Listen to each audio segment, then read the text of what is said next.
భద్రాద్రి కొత్తగూడెం జిల్లా మనుగురులో ఏఐటీయూసీ నాయకులు కలెక్టరేట్ వద్ద ధర్నాకు తరలి వెళ్లారు.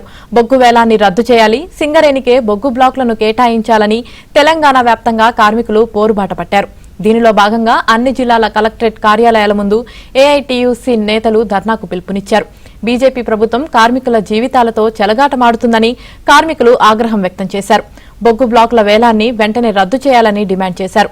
ఈ నెల 12వ తేదీ వరకు అన్ని ఏరియా జీఎం కార్యాలయాల ముందు దీక్షలు నిర్వహిస్తామన్నారు.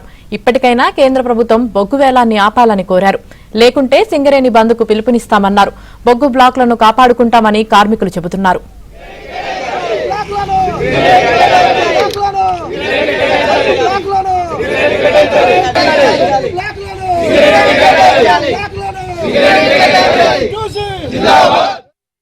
మన సింగరేణి ప్రాంతంలో ఉన్న జిల్లా కలెక్టర్స్ ఆఫీస్ అన్ని ముట్టడికి బయలుదేరుతా ఉన్నాం. ఇక్కడ నుంచి మనుగూరు నుంచి మేము బయలుదేరుతా ఉన్నాం. కొత్తగూడెం వాళ్ళు కూడా అక్కడికి వస్తారు. ఇల్లందు వాళ్ళు, అదేవిధంగా మంచిర్యాల, ఆదిలాబాద్ అన్ని డిస్టిక్లో కూడా ఇవాళ సింగరేణి కార్మికులు కలెక్టర్ ఆఫీస్ ముట్టడి ప్రోగ్రాం పెట్టాం.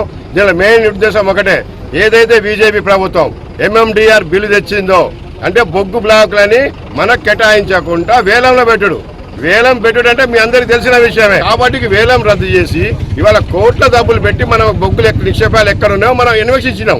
మన కోట్ల డబ్బులు, 100 కోట్ల డబ్బులు సింగరేణి వెచ్చించింది దాని మీద. కానీ దాన్ని మనం కేటాయించకుండా ప్రైవేట్ వాళ్ళని కేటాయించాలనే కుట్రతోటి ఇవాళ జరుగుతూ ఉన్నది వేలం. ఇవాళ దీన్ని ఆపాలని మనం గతం నుంచి ఫైట్ చేస్తా ఉన్నాం. 2015కు ముందు మన సింగరేణికే ఇచ్చేవాళ్ళు. ఇలా సింగరేణి పరిస్థితి ఏంటంటే ఈ 10 సంవత్సరాలకు వెళ్ళి మన బ్లాకులు రాకపోయే వరకు మనుగూరు పరిస్థితి 29 తర్వాత 0.